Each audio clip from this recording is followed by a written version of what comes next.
उत्तर प्रदेश में जातीय जनगणना कराने की मांग को लेकर शनिवार को वाराणसी से चलकर प्रयागराज के लिए संगोष्ठी करने निकले सदस्य विधान परिषद डॉक्टर राजपाल कश्यप प्रदेश अध्यक्ष समाजवादी पार्टी पिछड़ा वर्ग हंडिया तहसील स्थित किब्जा होटल पहुंचे। प्रेस वार्ता में भारतीय जनता पार्टी पर जोरदार हमला करते हुए राजपाल कश्यप ने कहा कि जो पार्टी सबका साथ सबका विकास करने की बात कहती है वो जातीय जनगणना से पीछे क्यों हट रही है।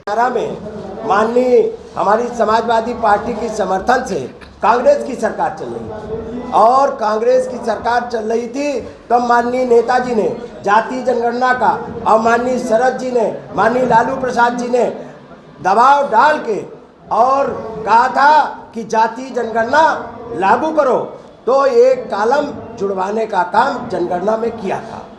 ये बात जनगणना चालू हो गई, उसके लिए बजट अलॉट हो गया।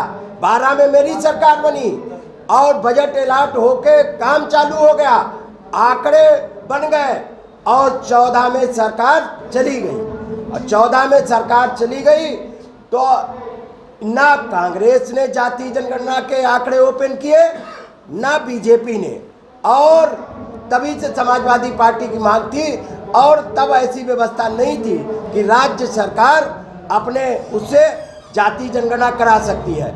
जब सुप्रीम कोर्ट में मामला गया जातीय जनगणना का और बीजेपी ने हाथ खड़े कर दिए कि हम जातीय जनगणना नहीं करा पाए, तब भी सुप्रीम कोर्ट ने निर्देश दिया कि जो राज्य चाहे वो जातीय जनगणना करा सकते हैं। उसी के तहत बिहार में जातीय जनगणना हो रही है और माननीय अखिलेश यादव जी ने भी कहा था अगर हमारी सरकार बनेगी तो 3 महीने के अंदर जातीय जनगणना करा देगी।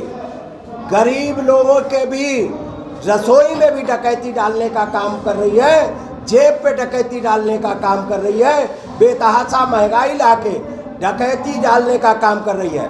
और बीजेपी चाहती है देश के लोग इतने गरीब हो जाएं कि 5 किलो अनाज पे जीवित रहें और इनके बच्चों का भविष्य चौपट हो जाए, मजदूरी करें और ये हमारे गुलाम बन जाए।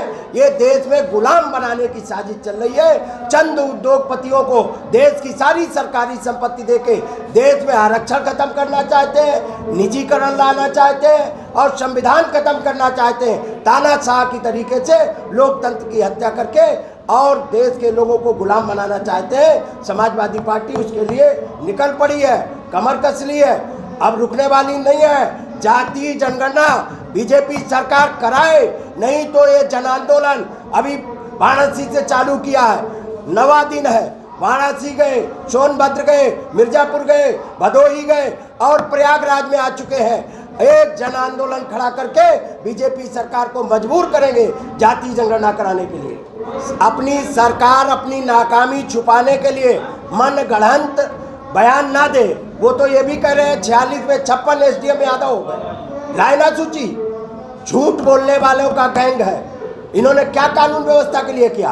कानून व्यवस्था के लिए तो माननीय अखिलेश यादव जी ने 100 नंबर चलाई, पुलिस हेडक्वार्टर बनाया, सारी पुलिसिंग अच्छी की। इन्होंने क्या किया? ये तो डीजल नहीं भरा पा रहे गाड़ियों में और इनके कलेक्टर कप्तान दिन दहाड़े कप्तान फरार है, उसको नहीं, उसके घर बुलडोजर नहीं चलेगा। एक डीएम ने घर गिरवा, एक माँ बेटी को जिंदा जलवा दिया, उसके घर बुलडोजर नहीं चलेगा।